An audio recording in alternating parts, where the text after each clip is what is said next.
So a few days ago, I was rewatching the Da Vinci Code, which I really love. And by the way, I'm shocked. Has like a 27% on Rotten Tomatoes. Where I'm not saying it's bad. It's best one of the best movies ever, but it should deserve a solid 85 or 86. In my belief. But anyways, the Da Vinci Code, and I was thinking about how adaptations are some of the adaptations are so good and are incredible, and I realized that Da Vinci Code is one of my favorite ones because I read the book and I love the book, and the movie really captures the essence of the book as much as we like it and love that book. So I decided, why not make a video on adaptations, and some of my favorites. So the rules for this one is basically that I have to be reading this.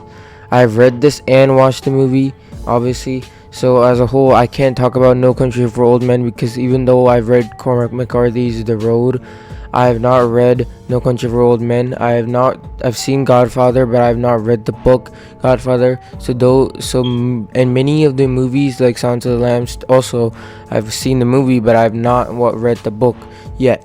So when I'm talking about these novels, I cannot talk about all of them. I mean, sorry, not novels. When I'm talking about all these adaptations, I can only talk about the ones that I have read and watched. So if you have any that you believe that are left out of the list, there might be because A, I forgot, or B, probably because I haven't read the source material, so I can't put it on this list. First off, as I said, Da Vinci Code. Now, the Da Vinci Code isn't a perfect movie, but it essentially encapsulates what the book is done with the thriller.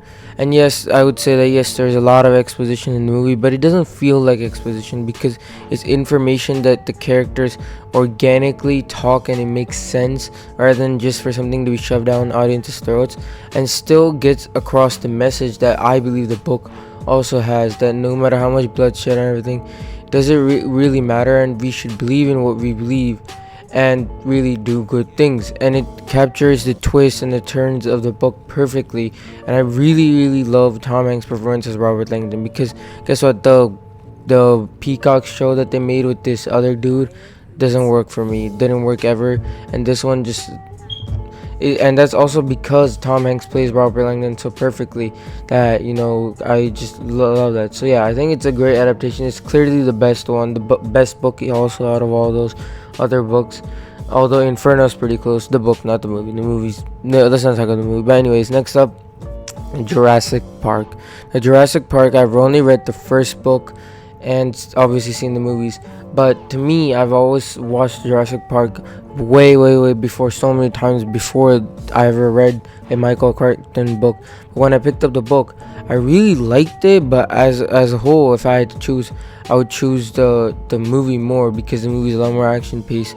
But really, it's a brilliant adaptation because Steven Spielberg took the novel, which is a lot more of a horror, sci-fi, techno kind of book, and he made it into a lot more action adventure, and still has its horror roots in it because it's still terrifying when the T-Rex scene at night, but still you feel the pacing is perfect where because in the book, like the first half of the book is literally just explaining how they created dinosaurs. That's literally how it is, and a lot of characters die, which I think should have been done in the movie. But even then, it still doesn't matter because at the end of the day, the book and movie have some notable differences, but still it encapsulates the main meaning of how we shouldn't mess with nature, and if you mess with nature, nature tends to mess back, and it still delivers a thrilling sequences and everything that the book had, and it kind of builds on it and makes it a little bit better in my opinion because Steven Spielberg did a great job with it. Next up, Jaws. Now, Jaws is a very interesting case as an adaptation because Jaws, unlike other movies, is very much different from its source material, but at the same time, both are really distinctly so good in my mind because when I watched Jaws, I loved every moment of it because it was basically a shark movie. They're trying to find a shark, suspense, thriller, and it's great. Again, Spielberg never misses, but the problem with the book which they thought was that they had a lot of subplots that really didn't really make sense for them to be in a movie, where, like, for example, the sheriff's wife starts trying to have an affair with another character. You have other dinners, and you have other this romance elements, and all that stuff is really good in the book, which I'll talk about in a bit. But in the movie, it would be really boring because it's about a shark and everything. But still, the movie does an incredible job of adapting the book with one sole intention of just the sharks, and it does that perfectly, building the suspense and those thrilling sequences. And I mean, come on, you're gonna need a bigger boat, like, I mean, iconic lines, and just smile, you son of a, and just exploding the shark. It's thrilling and it's incredible. The book, when I read the book, was completely different, but it suits the book somehow, because even though it has these other subplots, it doesn't really get boring. It makes it engaging. You give a different layer to these characters, and then you wonder, that this is not just a shark novel about them stopping a shark, but it's also about a romance and about a marriage, and it gives more layers to these characters than we ever had in the movie. And so when you compare both of them, the movie really takes one aspect of the novel and does an incredible job with it, while the novel has these other layers that you can appreciate, and they work for the story that Peter Vencio is doing in the novel, while Steven Spielberg did perfectly with the movie. So yeah, I love both of them, and they're incredible. Next up, there's no doubt about my mind, this is the greatest book to film adaptations ever, and that is The Lord of the Rings. As a fantasy fan, I cannot express how lucky we are to have this trilogy. And I mean, obviously everybody knows, but it's incredible how good these movies are, and how incredible adaptations they are, because there are so many things in the books that they adapt perfectly here that are just mind-boggling me, because there's a lot of information, there's a lot of this world building, there's a lot of these things that could go wrong. You clearly see in the Hobbit movies where they failed, or the Lord of the Rings, Power of the Rings show, that clearly prove that fantasy is a hard genre, and adapting anything from fantasy is crazy. Like, look at Game of Thrones. Game of Thrones was incredible until they went way off and started doing whatever they did in those last seasons. But adaptations of fantasy properties are not easy, and no doubt in my mind do people just go crazy around it. And it's just the casting, the music, the way they faithfully adapt these characters is incredible. And the way I read and watched it was because I would read the first part. I had this big 1,000-page one instead of reading them separately, and so I would read Fellowship, and then I would watch the Fellowship movie, read Two Towers, watch Two Towers. And it's incredible because it adapts not just each part, but it talks about what each one, like for example, Towers is a lot more about, is darker and grimmer, and it's talking about hope, and it perfectly captures that. Because if you look at Tolkien's writing, he is very, very good at descriptions. Like you'll go into a field, he'll perfectly describe the field, and they perfectly adapt that. But at the same time, there are moments and stuff in the book that really he's not exactly perfect. Like, for example, war battle sequences, I wouldn't say it's incredible and engaging. Like, it's still really good, but the way it's done is really, really hard. And in a novel format, you can have long, more expanded conversations and more things that are character related, because fantasy is a genre, it's much more about characters more than plot in generally. And so to take that and to make movies out of that with multiple characters and in a new world, without and giving exposition perfectly for the audience to understand, without making it like oh my god, just exposition, terrible exposition, they somehow did that. Like, Peter Jackson did that, and I don't know how he still did it. And that's what makes it incredible and so lucky, that every moment and every beat, like for example, Boromir's death is so hard hitting in the books, and it's just as much hard hitting in Fellowship. It's just incredible the way they did it. And even in my mind, I still think of Aragorn as Viggo Mortensen. Frodo Baggins is still, I forgot the actor's name, but still, it's still him. Like, Sean Penn is still, to me, Sam. Like, Ian McKellen is still Gandalf. Like, no matter what, that's how good this trilogy is from every aspect. That not even are they just great adaptations, but they're incredible films and greatest films ever made. These three films should be on there because I consider them one and just masterpieces. Next up, another one of the greatest films ever made, The Shawshank Redemption. I rewatched it a few weeks back, and rewatching the movie, I realized that how much I love it. And I'd seen it once, and then I'd gone to get Stephen King's different seasons, which I read, and he's my favorite author, by the way. But so I'm a little bit biased, but and I read it and I just loved it. The great thing about the movie is that every story beat, everything is exactly from the short novella, but they expand upon it. There's some sequences and stuff that obviously they added to make it in a movie, otherwise they wouldn't be able to make a movie.